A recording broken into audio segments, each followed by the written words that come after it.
Well, thank you very much, Chuck, and I want to thank you for your leadership. We have to be absolute truth tellers, but we also have to be those who go out and then ensure that that information gets out. The other side gets a free pass, always has.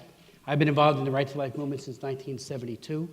My wife and I met in the pro-life movement at our college. She was the president of and Marty Dannenfelser, Marjorie's husband, was actually, he and I were the two that put together the Trenton State College Pro-Life Committee and worked. We had seminars. We brought in people to speak about disability. Sandra Diamond, who I'll never forget, she had cerebral palsy, and while she was moving somewhat uncontrollably at the stage, she says, I want everybody of you to stop looking away and look at me.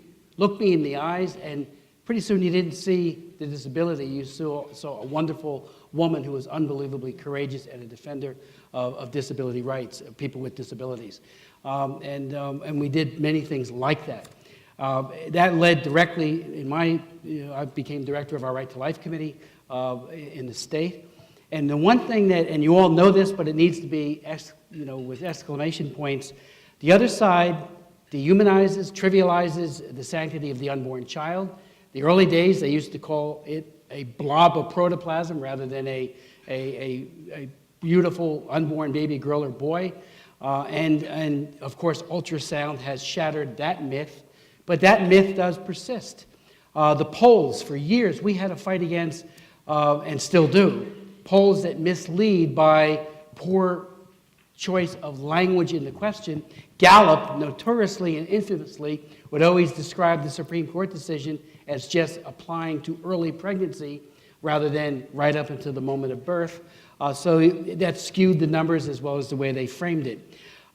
Junk science, morbidity, mortality, has always been just undercounted, particularly the consequences to children born subsequently to women who have had abortions. And again, the chronicling of that is slowly getting out the information, and APLOG does a great job on that in terms of saying the mega-analysis shows that subsequent children born to a woman who's had an abortion are at further risk of disability, developmental disability in particular. Whoever hears that, it's never, informed consent certainly has changed, making sure that all of that information is statutorily required before a woman procures an abortion, as well as the good news about what statutes on parental involvement, consent, or notice have done in terms of mitigating the number of minors' abortions.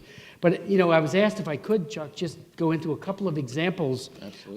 Partial birth abortion, and we have a packet we'll hand out if you'd like to take a look at it.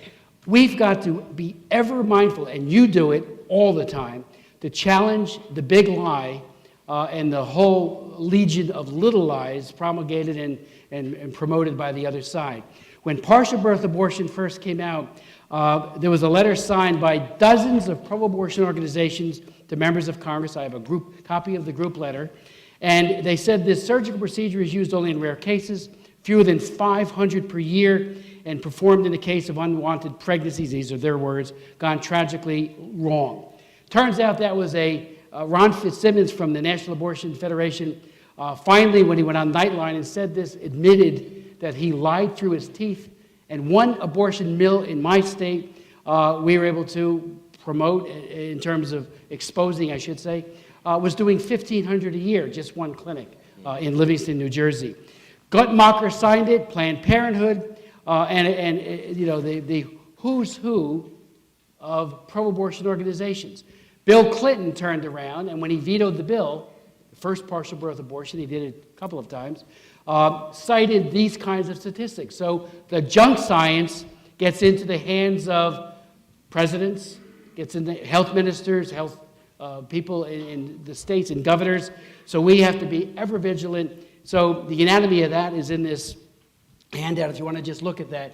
Never assume, ever, that they're telling the truth, because 9 times out of 10, it's either a big fat lie or it is a distortion, and it's a half-truth, which is a whole lie in and of itself.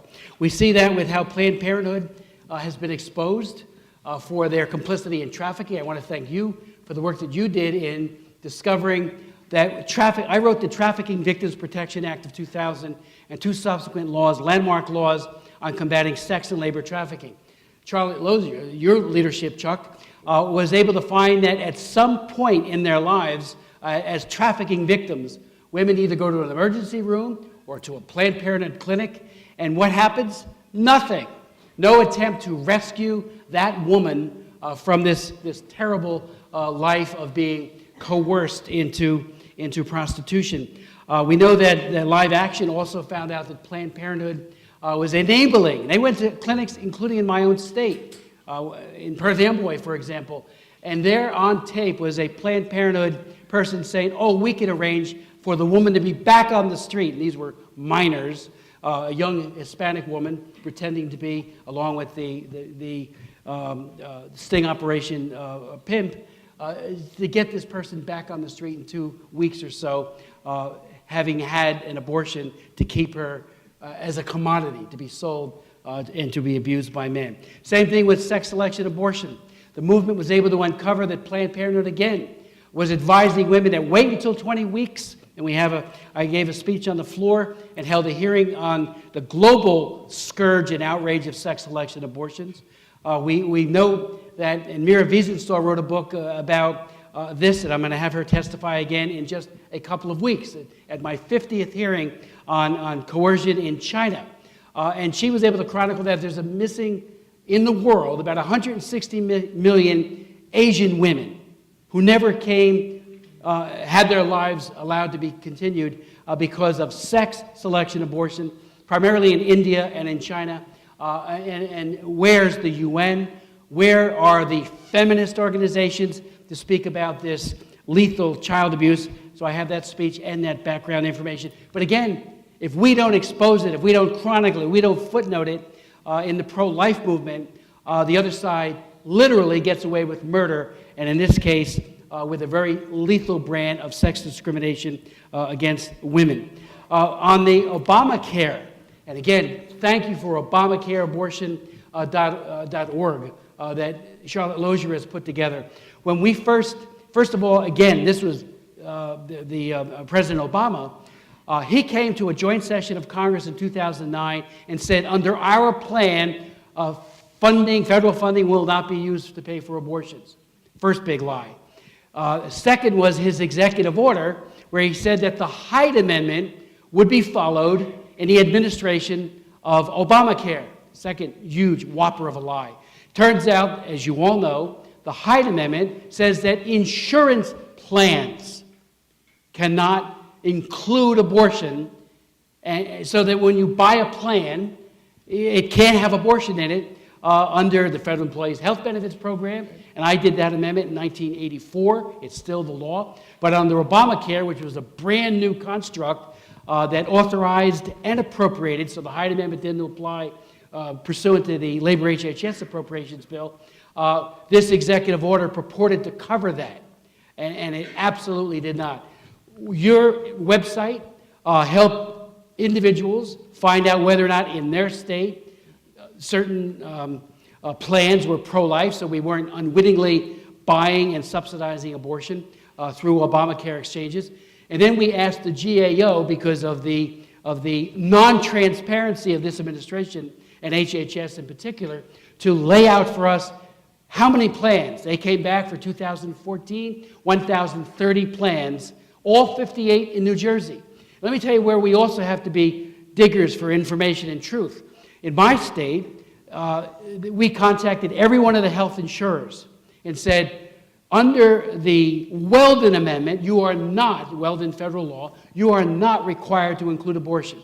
And they came back and said, well, under the state government and under the Commissioner for Banking and Insurance, we've been told we have to. So I kept contacting our governor. I finally got through the state insurance commissioner, and he came back and said, no, that's not the case. We contacted the insurers, and at least one Blue Cross Blue Shield, have now said they're going to offer a plan, hopefully many plans, that are pro-life to New Jersey residents. We have to dig every time. Again, your website's a great source. Let me just I have many things I could talk about, but I will conclude. The big lie, the aggressive promotion of abortion isn't just in the United States, as we all know. The other side, all over Africa, all over Central and South America, Asia, the Philippines, everywhere, is promoting abortion on demand as reproductive rights and health. At the United Nations, I was at Cairo at the big conference on population and development. Development was dropped off. It was all about population control. And the Holy See was able to muster votes from the Muslim countries, some of the Latino countries, and some of the other pro-life nations, and kept Clinton's attempt at an international right to abortion from coming into fruition. But ever since Cairo, right now, my wife is part of the delegation in New York, the Holy See's delegation. Every year there's an upgrade, an attempt to try to redefine it, put new language in, and they use every fora at the United Nations, like the Summit for Children, to try to put in adolescent abortions, which has to be vigorously opposed. But the granddaddy of them all is the post-2015 Sustainable Development Goals under consideration right now. Matter of fact, we have lost several battles. There was a joint working group that came up with goals, targets, and what will follow after that are what they call indicators.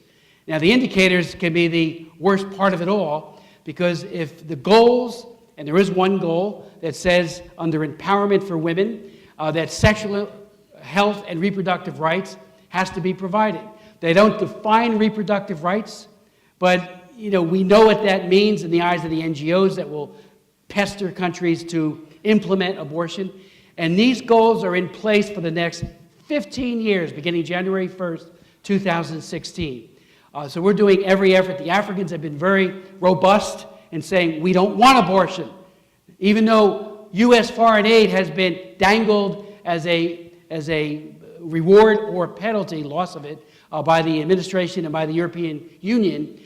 Thankfully, many of these countries have resisted, with some exceptions like South Africa.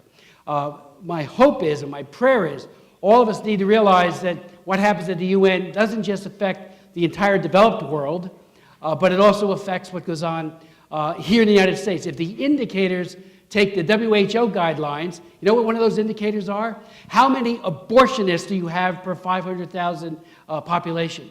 We are in the process of getting abortion clinics out of states and counties because they are nefarious enterprises that butcher children and wound women, and yet we have a situation where the WHO will come in after their 2012 best practices, not so, guidelines, and if that becomes an indicator, we are in for a world where almost like, you know what turgor pressure is? Remember, if you have weeds, and it is the time that weeds are beginning to pop up, well, dandelions sometimes make their way right through concrete because they keep pushing until it cracks, fissures occur, and up comes the weed. Well, the abortionists are so obsessed with the killing and the maiming of children, and maiming of their mothers, that they keep an ever-present effort. I don't know what drives them. Been in the movement since '72, still can't figure that one out. It's disconcerting beyond words. So that is something we have to all be very much aware of. At the UN, the OAS has the same problem going. The African Union has the same problem going. And to show you how they deceive, and I'll end on this. The African Union, some years ago, about 10 years ago, put into effect what they call the Maputo Protocol. It is filled with excellent women's rights, things that we absolutely all agree with. Access to credit, and of course microcredit loans have proven throughout, I wrote 2 laws on microcredit lending, have proven beyond any reasonable doubt that it's a way of building up communities, particularly in Africa and some Asian countries. Well, Equality Now has taken full credit for putting in what they call Article 14, a right to medical abortion. And as my wife is exposed, and she's the one who brought it to my attention, it wasn't brought about by the Africans. It was imposed, and they take credit for wordsmithing that language. I was in Ethiopia meeting with President Meles in 2005, who has now passed away. And they had done a criminal code reform bill that legalized abortion. So I asked him, where did the language come from? He wouldn't tell me. I talked to the Justice Minister the next day. He said Equality Now wrote it. So the NGOs in America are having a disproportionate impact on these other countries in Europe and elsewhere, not Europe, Africa and Latin America. and Asia. As we all know, UNFPA were the ones who literally wordsmithed a reproductive rights bill. And that bill was a China light bill. It's not as bad now as it was, but it's still awful. But the earlier versions were a 2-child per couple policy for the Philippines. And as the Philippine Fund knows so well, it was a full court press, and we're still not there or even close, but it could have been much worse. So I was asked to just touch on the importance of documentation. Again, information drives policy. Junk science drives it too. And the pro-abortionists have been able to get away with junk science on morbidity, mortality, all the other issues, even on stem cells. Dr. Prentice, I wrote the stem cell bill that was signed into law on cord blood by President Bush in 2005. It was held up for 5 years by the embryo destroying stem cell research group led by Diane DeGette and others in the Congress, and a number of pro-abortion Republicans. And we couldn't even get our bill out of the Energy and Commerce Committee. We kept saying, and Dr. Prentice would testify, would lobby. Richard Dorfler also played a key role in that. And we would say, this works. It's highly efficacious. Doesn't become a tumor the way embryo stem cells do. No ethical problem whatsoever. And so you are hindering what works and what will ultimately be reparative medicine. And it took 5 years to get the bill out of committee. And then the Senate held it up for a year. And finally, we got the Senate to vote for it. And now it has, and we did work with Duke and New York and all the other cord blood stem cell. Great promise. And now all the other adult stem cell methodologies that are unbelievably promising. But this man here, Chuck, you're right, was just, we had a question. Who do we call?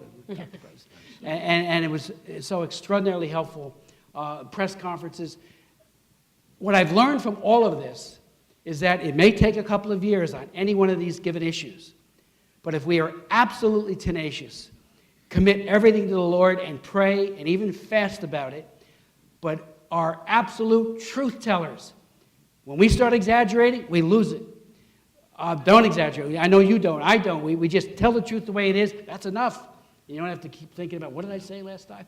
Because you've the other side, and I'll never forget when Ron Fitzsimmons, and I want to mention this, admitted, I lied through my teeth when he was talking about the partial birth abortion issue. And that was a game changer because people began to say the abortion movement is not to be trusted. If you can kill babies, it's a very little thing to be lying about everything concerning that. And so, and even Nathanson said it. That's the last thing I'll end on. I could go on and on.